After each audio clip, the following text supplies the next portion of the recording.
YouTube. Faithful subscribers, whether you're boosting my ego with positive comments or you're keeping me on my toes with some intelligent trolling, you're all appreciated. Despite the fact that I've already proved flat out that curvature of the Earth can't be measured,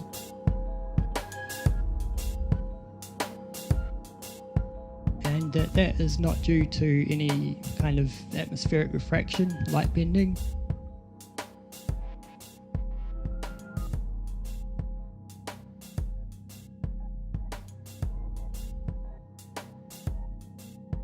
And despite the fact that I've devised a definitive curvature test using multiple reference points to prove that the Earth is flat, I often hear that it can't be proven either way, whether the Earth is round or flat.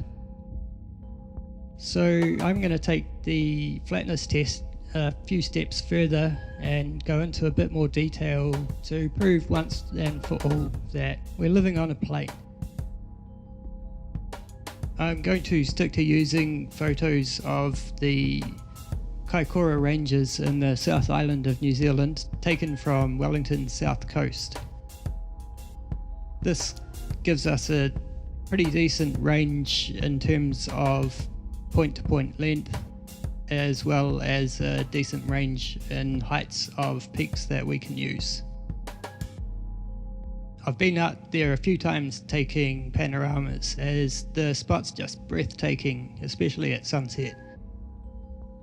On the day I was out taking these shots, the conditions were just about perfect.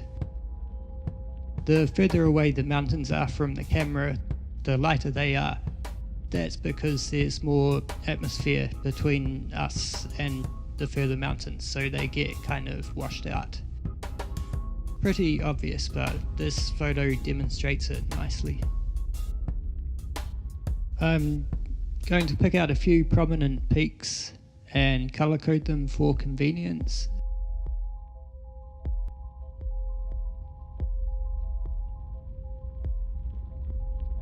And now go to Google Earth and find them.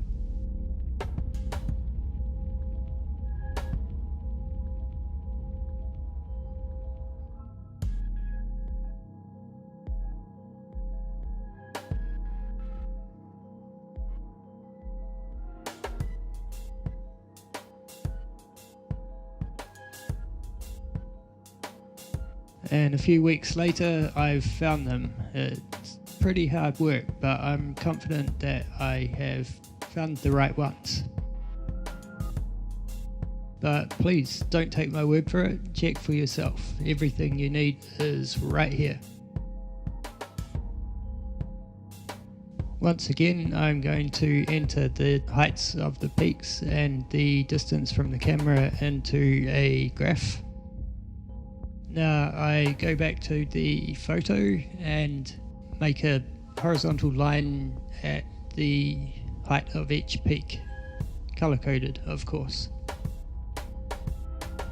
Since the furthest mountain away is also the tallest, I can just cut it at that point, and where that line meets each other point gives us an extrapolation to a 2D view to count for perspective. So hopefully it'll match up to the lines on the photo again. Let's have a look. And once again, pretty much perfect. I'm guessing refraction's not playing much of a part here. I don't think we get a whole lot over the Cook Strait, judging by my experimentation. And what anomalies you can see there, I'm willing to bet would be a result of Google Earth's measurements. We can't expect Google to have accurate data for every nook and cranny in the Kiwi bush. That's some pretty full-on wilderness out there.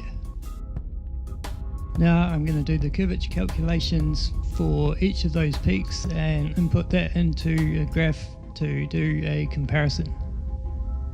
Let's see how it looks. As I suspected, it's all over the show. Not only does it not match, but some of the lines have crossed over. Any of you ball lovers out there care to explain that to me? I didn't think so. If we get these scales matched up, we can get a rough idea of how it would look if there were any curvature. I'll leave you with that.